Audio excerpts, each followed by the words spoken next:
including Prime Minister Benjamin Netanyahu. We'll tell you all about it on the show tonight. Also on the show, India's fight against drug trafficking has taken a dangerous new turn with a surge in drone-driven narcotics smuggled from Pakistan into Punjab. Stay tuned for that special report. Also, Lithuania is now preparing its kids for war, children as young as 10 years of age. Stay tuned for that.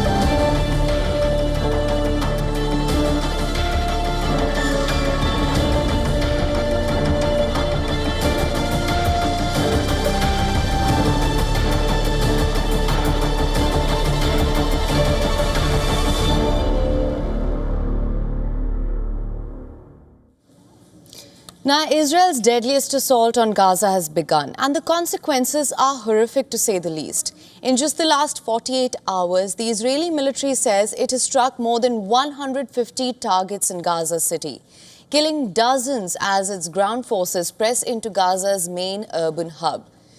Gaza Civil Defense, the rescue force that operates under Hamas authority, has reported at least 12 Palestinians have been killed by Israeli strikes early today. All this as the United Nations inquiry concluded that genocide is taking place in Gaza, explicitly naming Israeli leaders, including Prime Minister Benjamin Netanyahu, as responsible for incitement and other acts. And of course, Israel has strongly rejected this report. The world is watching the horror unfold and is condemning Israel for it, but it has had, so far at least, zero effect on Israel, as it continues to get a strong backing from the United States. So what we see on the ground is this: smoke, drones and helicopters hover the skies over the Gaza Strip. Hospitals and medical facilities pushed to the brink. Patients are being treated on the floors. Doctors are forced to operate under impossible conditions. Entire families are being displaced again and again and again, asking the same anguished question: where should we go? There is nowhere left to go in the Strip.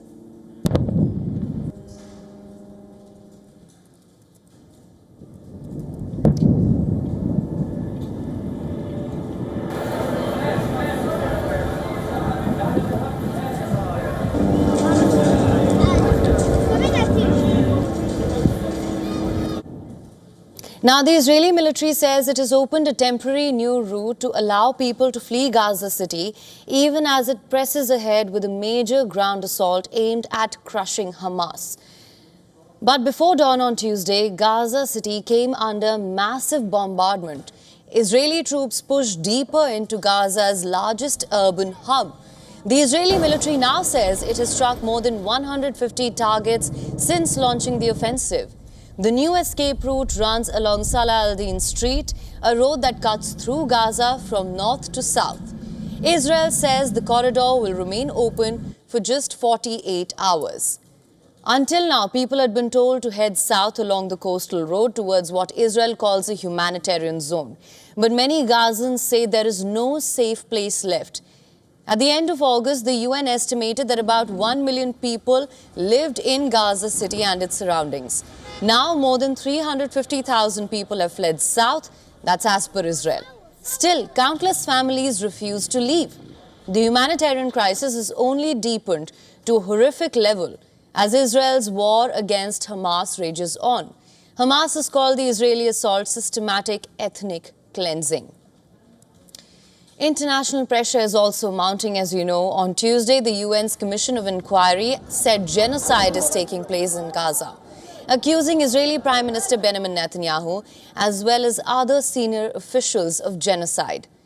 Israel has categorically rejected the report, calling it false and distorted.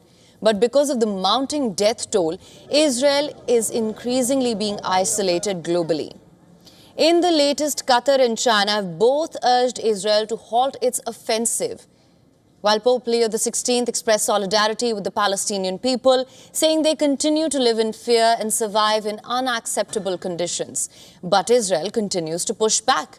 Today, it has pushed back strongly against a European Commission proposal to suspend parts of its trade agreement with the European Union. In a letter Tuesday, Foreign Minister Gideon Saar called the move disproportionate. Saar argued that the EU proposal, which has never before been applied to any other country, is designed to harm Israel at a time when it is fighting what he described as a war imposed by Hamas. The European Commission's proposal was advanced by Commission President Ursula von der Leyen and is aimed at putting political pressure on Israel by suspending trade-related provisions of the EU-Israel Association Agreement. Saar says that sanctions will not work and warned that they would embolden Hamas instead and undermine any prospects for talks. This is Europe taking a bold step, and if it is serious about following through with this proposal, it would mark a critical test for Europe's resolve. Whether economic pressure will be used as leverage in the conflict, or whether it will be dismissed as counterproductive at a time when Israel is determined to continue its war effort. Either way, though, it shows the big divide between Israel and some of its closest trading partners. And it also raises a broader question. Can sanctions truly influence Israel from stopping the war? Will Europe be able to do what US has failed to do so far? That is, end the war in Gaza. We'll have to wait and watch.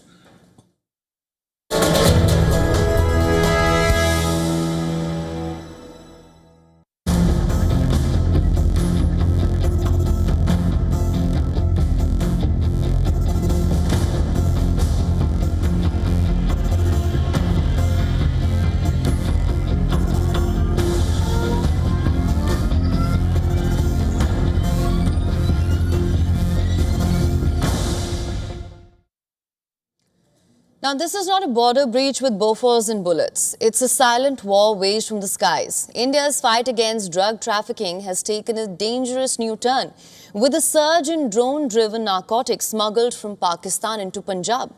According to the latest NCB report, the number of drone-related drug seizures along the India-Pakistan border has exploded from just 3 in 2021 to 179 cases in 2024.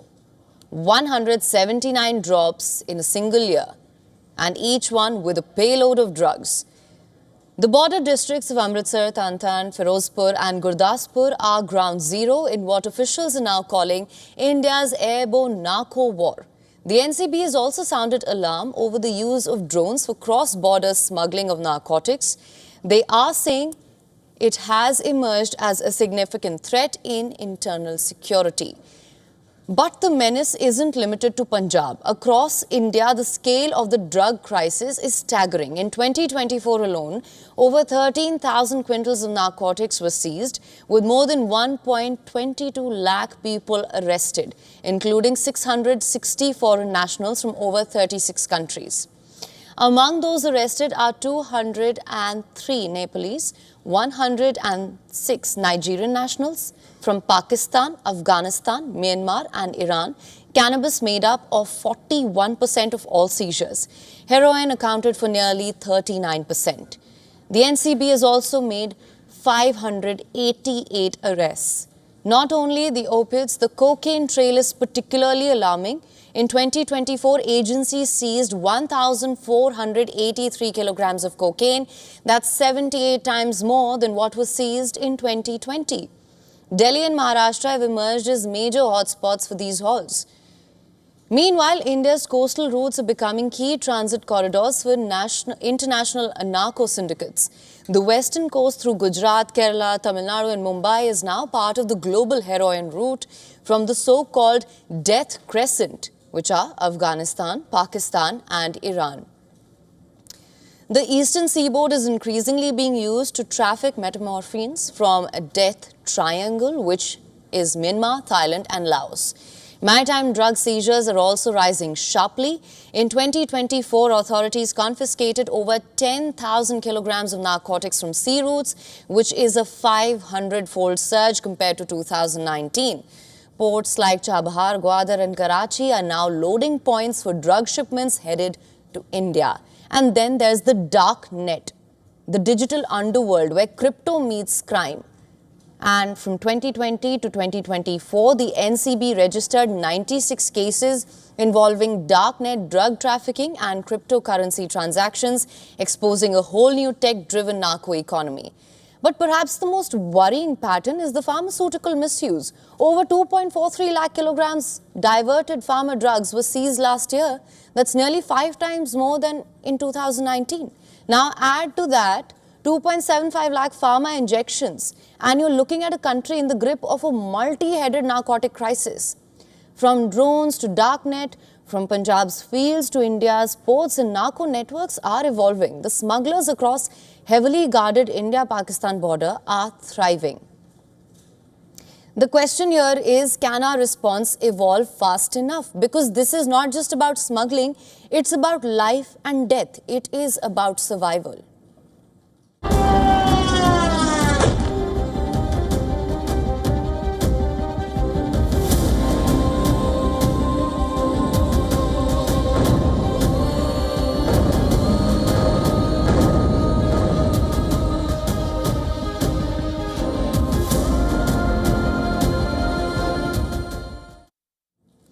All right, let's shift our focus to the war in Ukraine, where the attack against energy infrastructure has once again escalated. Ukraine says it has struck at the very heart of Russia's oil lifeline. The Ukrainian armed forces claim an overnight strike on the Saratov oil refinery in southwestern Russia, a facility that supplies petroleum products directly to Russian forces. Explosions and fire were reported in the area, but the full extent of the damage is still being assessed. Saratov refinery, which processed nearly 5 million tons of oil last year, produces more than 20 types of petroleum products, including gasoline and diesel. This strike comes just days after Ukraine targeted Russia's largest refining complex on the outskirts of UFA, some 1,400 kilometers from the front line on Saturday. That site, operated by Bashneft, is one of the largest in Russia and produces more than 150 different oil products. Over the summer, Ukrainian drones attacked Russian refineries, have reportedly disrupted processing capacity and have pushed fuel prices higher at the pump. Moscow, meanwhile, is striking back on multiple fronts. Russia's defense ministry says its forces carried out fresh strikes in Sumy, Kharkiv, Donetsk and Zaporizhia, destroying what it claims were Ukrainian fuel depots, logistics hubs and drone storage sites. And now, Ukrainian President Volodymyr Zelensky is warning that this escalation has taken the form of what he calls an aerial terror campaign. He says Russia has launched more than 3,500 drones and nearly 190 missiles against Ukraine just this month. And these new strikes hit hard. In Zaporizhia, 1 was killed, several injured, with several fires breaking out. In Mykolaiv, 1 person killed. In Kharkiv, 2 more injured. And across central, southern and eastern Ukraine, waves of more than 100 drones rained down. Russia claims its drones struck a gas distribution site in the Sumy region. A facility, it says, supported Ukrainian forces. But Ukraine hit back, targeting, as I mentioned earlier, the Saratov oil refinery overnight. So as the attacks intensify, the UN's nuclear watchdog says shelling came dangerously close to the Russian-held Zaporizhia nuclear power plant located just 400 kilometers from its fuel storage area. Black smoke rose from these 3 locations, raising fresh fears over nuclear safety. And Russia's own state pipeline giant, Transneft, has warned oil producers they may have to cut output after Ukrainian drone attacks on export ports and refineries. Though Moscow dismissed that as part of the West's information war. On the military front, Washington has stepped back in. US President Donald Trump has approved its first weapons packages for Ukraine, up to 2 $500 million shipments, this time under a new cost-sharing deal with the European allies. Poland is moving forward with its Orca submarine program as well, set to decide this week and acquire 3 new submarines by year-end, as part of Warsaw's effort to counter Russia. In Moscow, Russia and Belarus concluded joint war games, and for the first time since 2022, US officials were invited to observe. The drills featured tactical nuclear weapons as well as Russia's Oreshnik hypersonic missile, which was once used to target Ukraine. Putin himself flew to Nizhny Novgorod to watch the drills. As far as peace talks are concerned, Russia's Deputy Foreign Minister Sergei Ryabkov has said that Moscow hopes to resume talks with the US officials later this year to ease tensions. All eyes are also on the talks that are going to be taking place between Trump and Zelensky soon. Also, a quick look at all else that's lined up for you on the show going forward. The Maoist leadership, through statement issued, expressed a willingness to lay down arms and engage in dialogue with the Indian government. Stay tuned for that.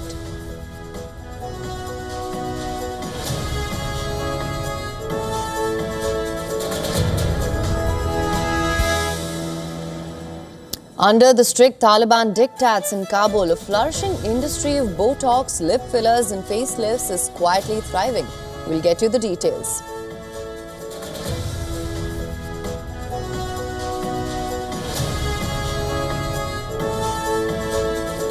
Also on the show, another alarming trend reveals how women in India are more likely to be diagnosed with cancer, but men are more likely to die from it. We'll get you this report.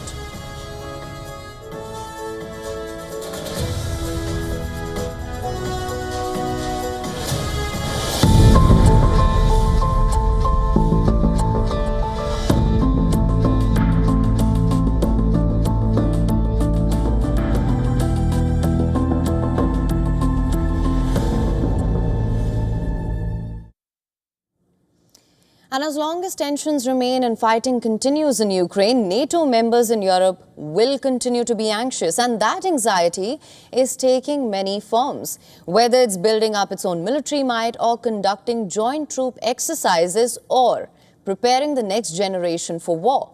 That's what Lithuania is doing, in fact. It is preparing its kids for war at the Russian border.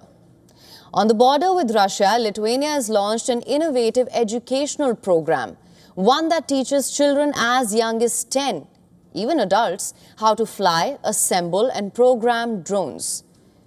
The first of what will be 9 such schools now operational as part of Lithuania's effort to strengthen its own military defensive capabilities. At the school, located just about 20 kilometers from Russia's Kaliningrad enclave, students learn to operate first-person view, quadcopter and single-wing drones on computers. Pupils practice virtual flights while at the training range. Youngsters took control of mini drones, some crashing them, but always under close supervision. We are not preparing this project for the war. This project is preparing for future and good educated future. Of course, military they will need good educated specialists too. It's not just like this, but of course it's educational program who have goals to educate children and to educate learning with drones.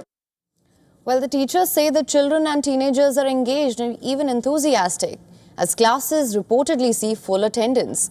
There are currently 3 centers operational and plans are underway to expand to 9 by 2028, expecting 300 to 400 children and youngsters to participate each year. And today we have three centers totally. Till 2028 in Lithuania will be 9 centers. In every we will calculate about 300, 400 kids and youngsters who will learn in the centers. We are building our capabilities to be, the hedgehog for our, enemy. So it's all about building the military defensive capabilities, and you know that Lithuania is actually taking very seriously, living in the in a neighborhood with Russia and Belarus. So there is a huge attention right now politically into the defense investments. Now, this initiative comes after 2 Russian drones reportedly crashed in Lithuania. Just last Friday, NATO announced plans to beef up the defense on its eastern flank, 2 days after Poland claimed it shot down drones that had violated its airspace, in the first known action of its kind by a member of the Western Alliance during Russia's war in Ukraine. We are not preparing children for war, as many people see and think. We are preparing children for a better, happier life, assuring ourselves. All right, let's shift our focus now. Indian Prime Minister Narendra Modi turned 75 today.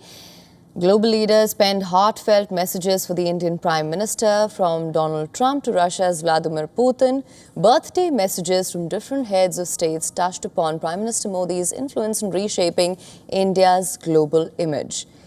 75th birthday was a working day for India's Prime Minister. Prime Minister Modi launched several initiatives in the state of Madhya Pradesh, focusing on health, nutrition, tribal welfare and industry development, including the Swasth Nari Sashakt Parivar campaign and the 8th Rashtriya Poshan Mah.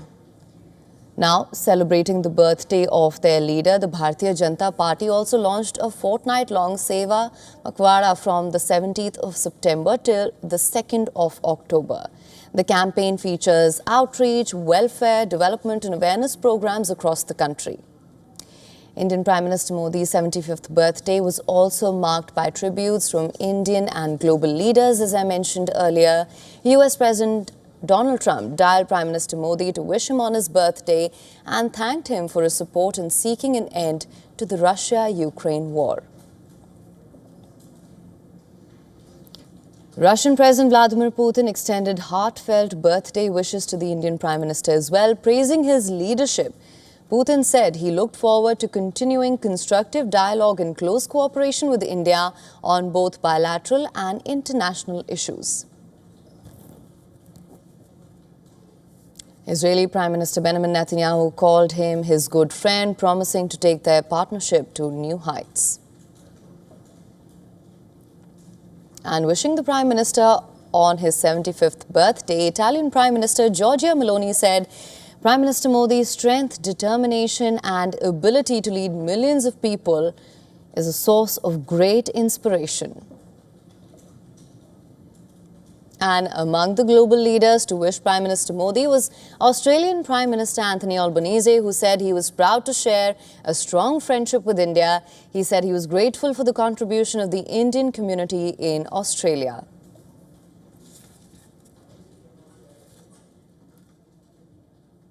And in Greenland, the next generation are being trained to survive and defend in one of the harshest environments on planet Earth.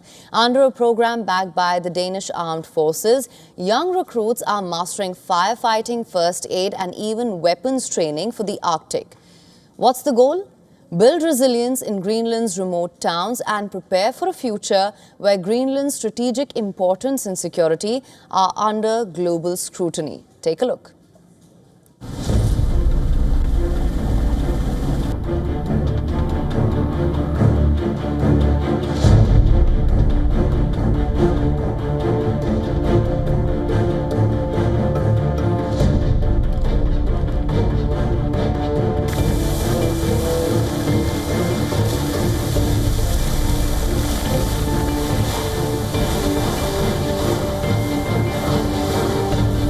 I think that the young Greenlandic people will use the skills they are taught at the Arctic Basic Training Program to create resilience in their small towns, their cities, all around Greenland, whether it's for civil emergency or in the police or in the Danish defense.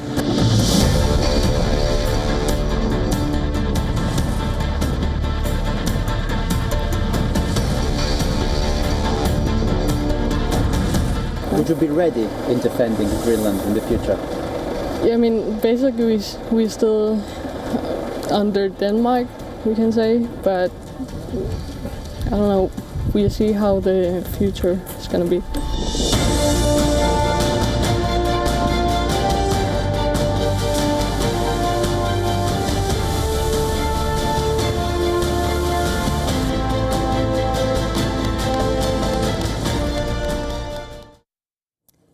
And let's shift our focus to US President Donald Trump's second state visit to the United Kingdom. Britain has rolled out the red carpet like never before. King Charles is personally hosting the US President in Windsor Castle, the oldest and largest inhabited castle in the world and home to British monarchs for almost 1,000 years. Trump and First Lady Melania arrived with fanfare, a carriage procession, gun salutes, military flypast, a lavish state banquet to follow. At Stansted Airport, Trump told reporters he loved Britain, calling it a very special place on arrival at Windsor. Well, I love it.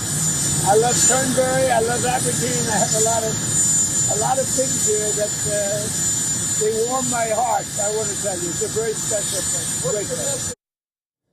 Well, you heard him. He was greeted by King Charles and Prince William. Melania met Queen Camilla and Princess Kate.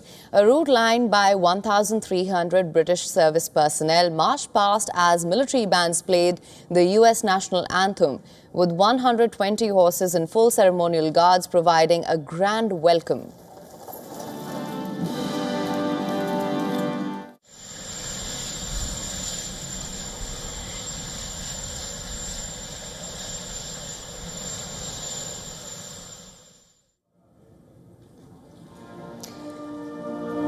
Now, the pair were seen laughing, joking. Trump also inspected troops as the presidential salute and gun firing marked the occasion. This state visit is historic. Trump is the first US president to receive two state visits after his previous visit with Queen Elizabeth.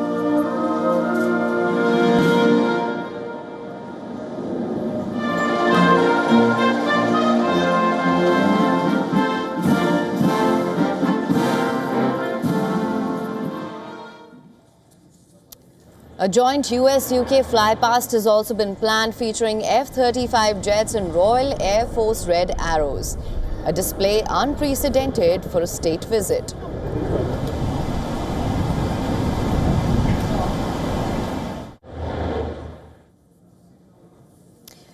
And Trump and King Charles also lay a wreath on Queen Elizabeth II's tomb and end the day with a white tie state banquet where both will address the guests. Also present were the supporters of Trump.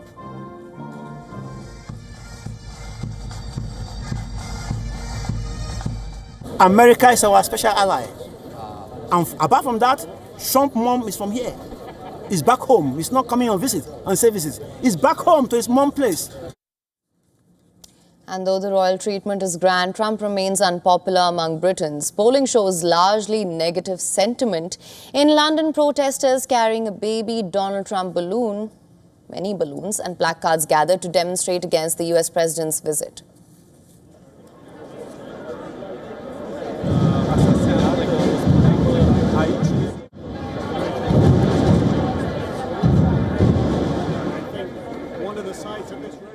I mean, we're here to show Donald Trump and to show the UK government just how much human rights actually matter to the UK population. We're seeing this, like with despair, we're seeing this rollback of rights in the US. And we are here to say, not in our name. You know, we need to point out what's wrong and also to show the strength of support for human rights and why they matter to us in the UK. Earlier, two anti-Trump demonstrations took place outside Windsor, with some protesters carrying balloons and placards voicing concerns about his global policies and decisions.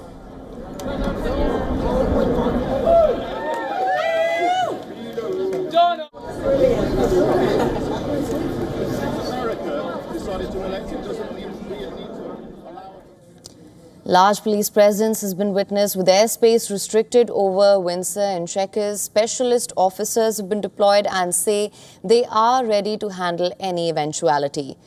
British Prime Minister Sir Keir Starmer hopes the state ceremony, the pageantry and royal British hospitality will help cement the special relationship between the UK and the United States and provide an opportunity to discuss trade, the Ukraine war, Israel and other crucial issues. But as always with Trump, his unpredictability looms large over this key visit. All right, and in a dramatic escalation in the South China Sea, China's Coast Guard fired water cannons at Philippines vessels near the disputed Scarborough Shoal, further stoking tensions between the two countries. This aggressive action involved more than 10 Philippines ships. China's foreign ministry defended this move, asserting that its measures to safeguard its territorial sovereignty and maritime rights were indisputable. The Philippines dispatched multiple government vessels to intrude into the territorial waters of Huangyan Island, seriously infringing on China's territorial sovereignty and undermining maritime peace and stability. China has taken necessary measures in accordance with the law to safeguard its territorial sovereignty and maritime rights and interests, which is beyond reproach. Now, the Philippines has strongly condemned these actions, accusing China of aggressive behavior that led to injuries. The Philippine Coast Guard was on a mission to resupply over 35 fishing boats at the shoal when this encounter happened. Manila argues that the vessels were engaged in a humanitarian mission to support Filipino fishermen. It's common sense. They were firing water cannons both from behind and from the front, and they were maneuvering around the vessel. It was inevitable that the vessels would hit each other. But again, it was not intentional. It was actually their lies once again hiding their unlawful and bullying activities in Bajo de Masinloc. Now, this incident follows China's recent move to declare the Scarborough Shoal a national nature reserve. The Philippines views this as a direct challenge to its sovereignty over the area, which it considers part of its exclusive economic zone. The South China Sea, as you know, remains a hotspot of geopolitical tensions with competing territorial claims from several nations. China's claim to nearly the entire region has been a point of contention for years.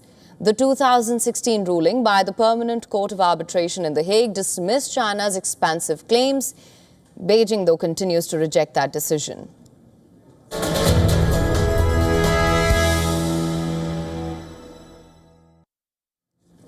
And cosmetic surgery is in vogue in Afghanistan, a surprising trend unfolding right under the shadow of the Taliban's harsh, regressive rule.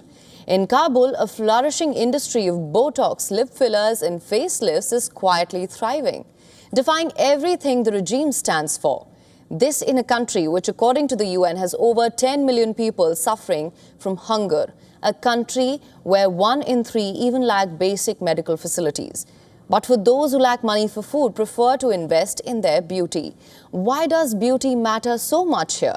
Watch this special report from the heart of Kabul.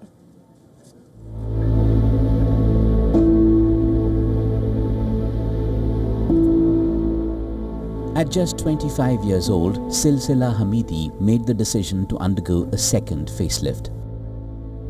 The stress of simply being a woman in Afghanistan had left its mark, etched into her skin by years of anxiety, uncertainty, and the relentless pressure of societal expectations. If beauty salons were open, if we could take care of ourselves, and if society was not putting so much pressure on us, our skin wouldn't be in this state. We wouldn't need surgery. Despite the Taliban's rigid theocratic control and the deep-rooted conservatism and poverty that define much of daily life, a surprising industry has quietly taken root in Kabul. Over 20 cosmetic clinics now operate in the capital, flourishing in the uneasy calm that followed decades of war. Their existence offers a strange contrast, a blend of vanity and resilience amid the restrictions and hardships of life under authoritarian rule. Most of the services we offer here are new, and the number of our patients is increasing every day. Step inside one of Kabul's cosmetic surgery clinics and it feels like crossing into another world. The harsh austerity of Taliban rule fades behind doors adorned with gold trim and mirrored glass. Inside, the rooms glow under fake crystal chandeliers, velvet sofas line the waiting areas, and soft music hums beneath whispered consultations. Here in these unlikely sanctuaries, Botox, lip fillers and hair transplants are not only available, they're in demand. I suffered from depression after blood cancer and lost my eyebrows. I've had them transplanted and now they are growing well. Foreign doctors, especially from Turkey, travel to Kabul to train Afghans who equally undertake internships in Istanbul, while equipment is imported from Asia or Europe. In the waiting rooms, the clientele is often well off and includes men with thinning hair. The Taliban ordered men to grow their beards at least the length of a fist. Transplants have become fashionable, but the majority are women. Sometimes heavily made up and always covered from head to toe, more rarely in an all-enveloping burqa.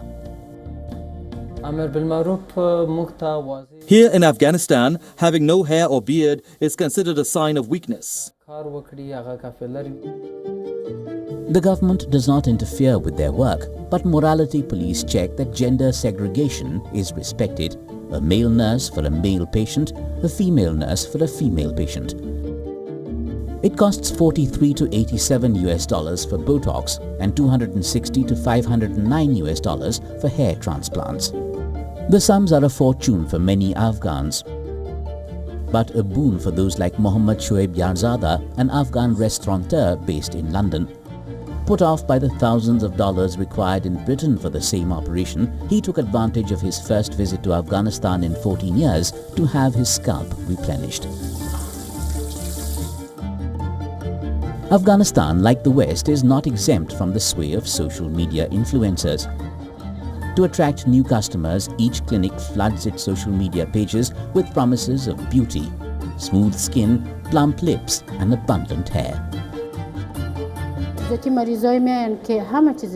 Many patients come without real problems but want to have surgery, like a rhinoplasty or another facial surgery, because they have seen trends on Instagram. While the Taliban imposes strict moral codes and curbs on personal freedoms, within these opulent clinics, a different kind of transformation unfolds. One driven by beauty, self-expression, and a quiet defiance. Bureau Report, WION World is One.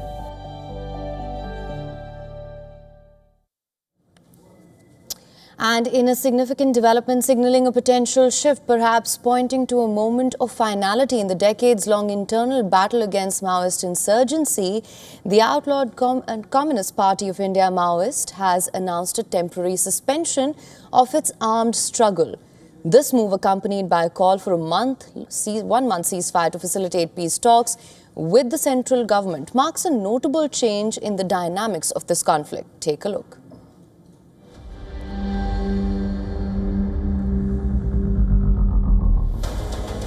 The Maoist leadership, through a statement issued, expressed a willingness to lay down arms and engage in dialogue with the government. They proposed a temporary halt to their armed activities, contingent upon the government's declaration of a ceasefire and suspension of security operations. This proposal comes after a period of intensified security operations and the loss of key Maoist leaders, indicating a possible strategic recalibration by the insurgent group. Let's take some of the recent developments for example.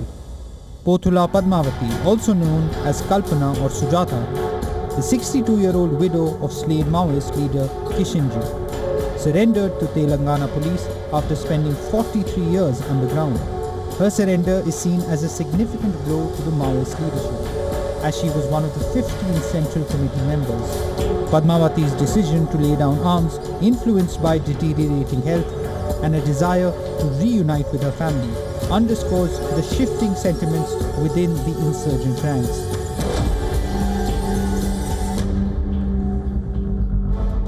The Maoist insurgency in India traces its origins to the Naxalbari movement of 1967 in West Bengal. Over the decades, it expanded across several states, including Chhattisgarh, Jharkhand, Odisha, Maharashtra, Kerala, West Bengal, Madhya Pradesh, and parts of Andhra Pradesh and Telangana, forming what is known as the Red Corridor. The insurgents claim to fight for the rights of marginalized communities, particularly tribal populations, but their methods included armed violence, extortion, destruction of infrastructure, and recruitment of children and civilians. In recent years, India's multidimensional counter-left-wing extremism strategy, combining security enforcement, inclusive development, and community engagement, has delivered significant success. The movement has been systematically weakened, violence has drastically declined, and many LWE-affected districts are being reintegrated into the national mainstream. The number of LWE-affected districts reduced from 126 in 2010 to 38 in April 2024. In the last 10 years, over 8,000 Naxalites have abandoned the path of violence, and consequently, the number of Naxal-affected districts has reduced to fewer than 20.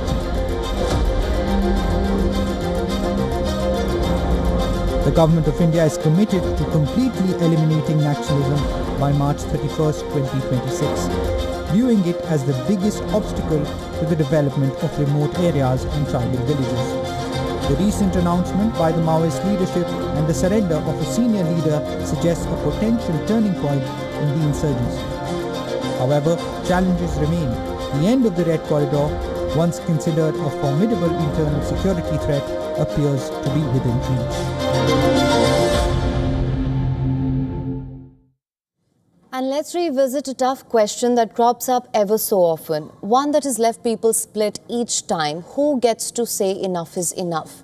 Robert Munsch made a career out of writing children's stories. His paperback Princess laughed at dragons. His lullaby Love You Forever reminded parents that love outlives loss, and his tales made room for children to feel bold, messy and free. Now at 80, Munsch has been approved for medically assisted dying in Canada. Diagnosed with dementia in 2021 and also living with Parkinson's disease, he told the New York Times magazine that he has not chosen a date yet, but he will know when it's time. He said, "When I start having real trouble talking and communicating, then I'll know." But his decision pulls us into harder questions. When does life stop being life as we know it? Who decides the moment when dignity slips away? The doctors, the law, the family, or the person themselves? Munsch has already witnessed the other side. His brother, dying of ALS, was kept alive by medical interventions until the very end. They kept him alive through all of these interventions. He thought, let him die. That's what he said. And it seems that memory shaped his resolve to choose differently. Canada legalized euthanasia in 2016 for those with terminal illnesses. In 2021, the law was expanded to include people suffering from incurable but not immediately life-threatening conditions. The safeguards are clear: a voluntary request, a state of irreversible decline, assessments by 2 independent doctors, and perhaps the most haunting clause of all: the patient must give active consent on the very day of their death. What happens when memory and language, the very tools of consent, fade away and numbers are stuck? Medically assisted dying accounted for 4.7% of all deaths in Canada in 2023. That's 15,300 people. 96% of those had deaths deemed reasonably foreseeable, most from cancer. Munsch falls into a smaller, more complex category, those whose illnesses may not kill quickly but strip away identity piece by piece. His legacy is immense: 85 books published, more than 80 million copies sold in North America alone, and translations into at least 20 languages. He is a member of the Order of Canada and has a star on Canada's Walk of Fame. A man who gave children their first encounters with humor, defiance, and tenderness. is now confronting how his own story should end. But the question his choice raises are not just legal. They are human. When life hurts more than death, who gets to say enough? Is it surrender, or is it an assertion of control in a life slowly being dismantled by disease? And when one of the world's greatest storytellers decides to write his final ending, the question that remains is not whether he has the right, but whether the rest of us are willing to listen.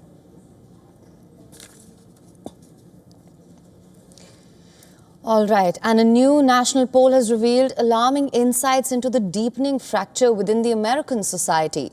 As political violence continues to surge, the findings point to a nation gripped by fear, frustration, and a growing sense that democracy itself may be at risk. The poll reveals that 63% Americans believe the tone and nature of political discourse today does a lot to encourage violence. Another 31% say it contributes little. It shows that most Americans are alarmed by the toxic language and partisan rhetoric dominating the political landscape. The survey also paints a portrait of a nation deeply uneasy about its future. What's even more alarming is the breakdown of the nation's mood. The survey shows that 79% of Americans believe the country has become less tolerant of differing viewpoints in just the past 2 decades. The deepening polarization is felt most acutely across political lines, with 71% of the respondents agreeing that American society is broken.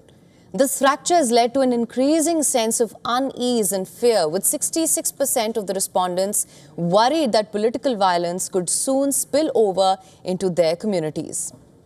The rise of political violence is something experts are increasingly worried about. According to researchers tracking these incidents, the first half of this year saw nearly twice as many politically motivated attacks as the same period last year. The survey also shows that Americans are paying attention to the growing number of violent incidents. While 68% of the respondents had heard a lot about the killing of Charlie Kirk, only 26% were aware of the June killings of Democratic lawmakers Melissa Hortman and her husband.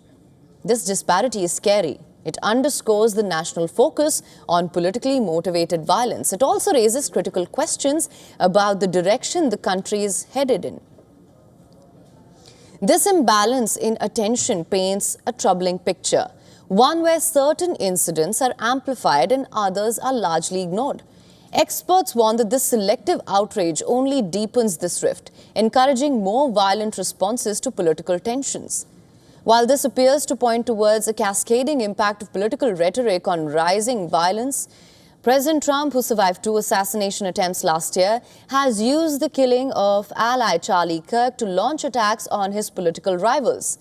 Trump said, and I'm quoting, "We have radical left lunatics out there, and we just have to beat the hell out of them." Not really. I'm really concerned for our country. We have a great country. We have a radical left group of lunatics out there, just absolute lunatics, and we're going to get that problem solved. I'm only concerned for the country. As the nation faces these challenges, many are asking, will Americans be able to bridge this divide, or is the country headed for further polarization and unrest?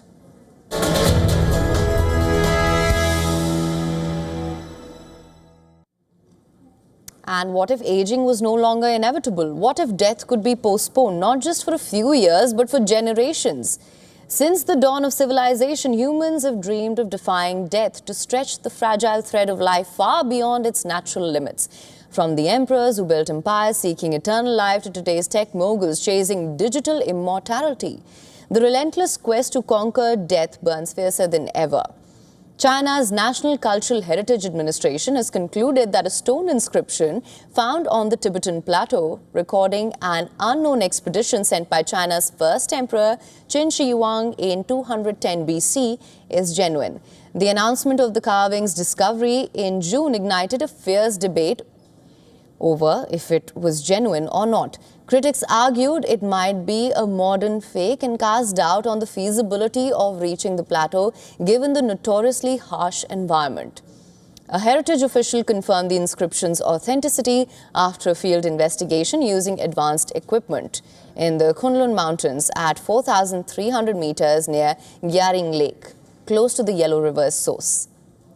Written in ancient small seal script, the carving states, the Emperor Qin Shi Huang ordered Grandmaster Yi, an alchemist, to collect Yao, a term for healing herbs, minerals, or possibly the elixir of life.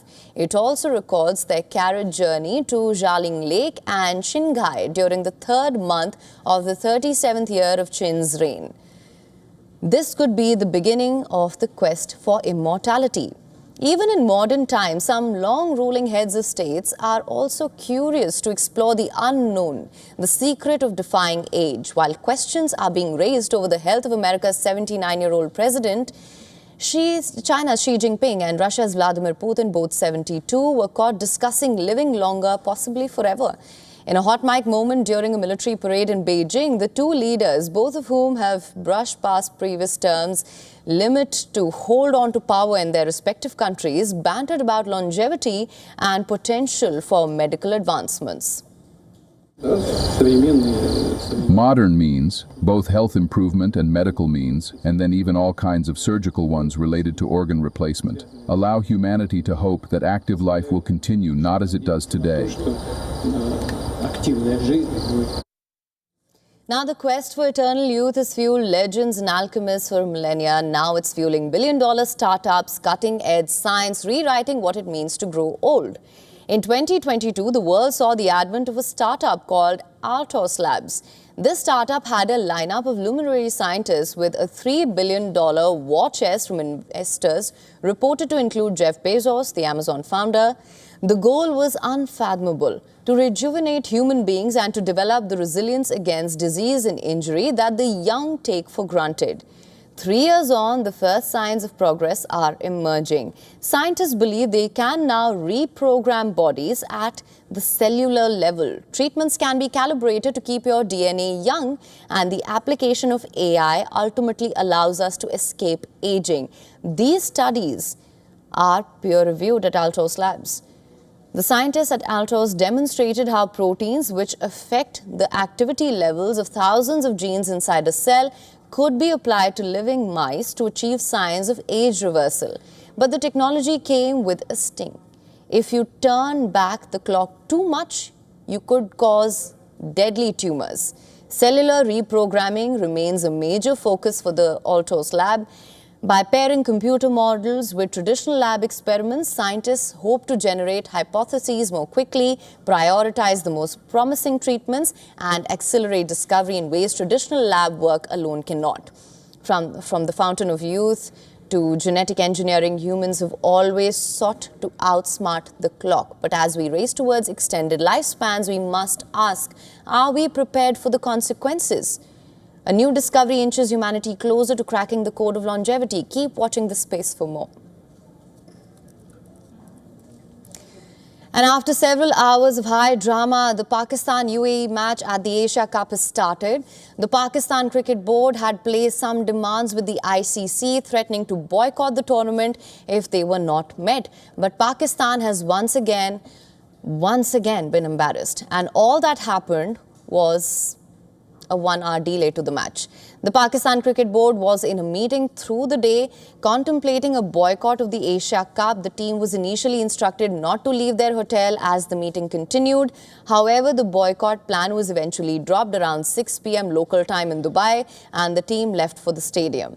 Now, the entire controversy stems around the match referee, Andy Pycroft. Pakistan had first demanded his removal from the panel for the entire tournament.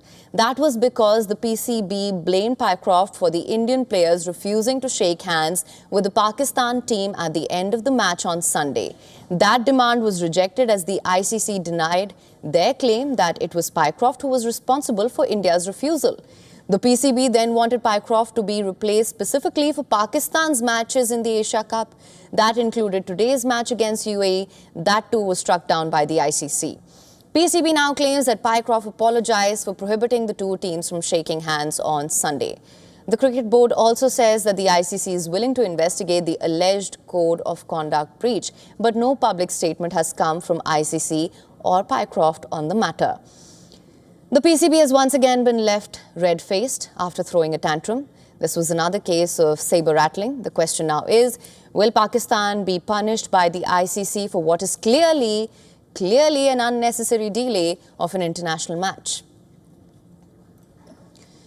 And at a London store, pop star Ed Sheeran gave fans a pleasant surprise when he walked in unannounced and giving fans a mini concert. We leave you with these visuals. Thank you so much for tuning in to this edition of Gravitas.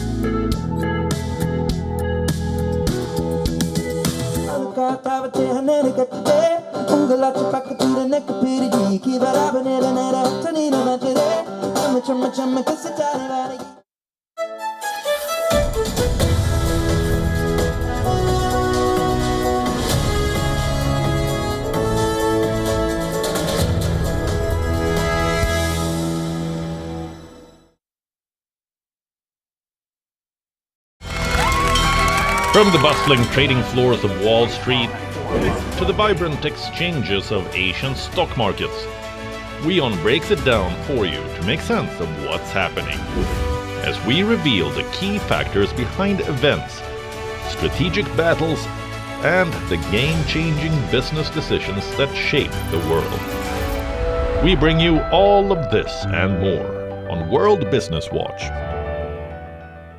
WION, India's global voice, the channel that brings you the biggest stories from across the world through India's lens. Now available in more than 190 countries worldwide, because we believe that the world is one. Watch us in Africa, Europe, USA and Canada, South America, Asia Pacific, Middle East and North African regions. Also available on these digital platforms across the world. WION. World is one. Where darkness hides behind every corner. Where the truth is stranger than fiction. A show that dives deep into the stories with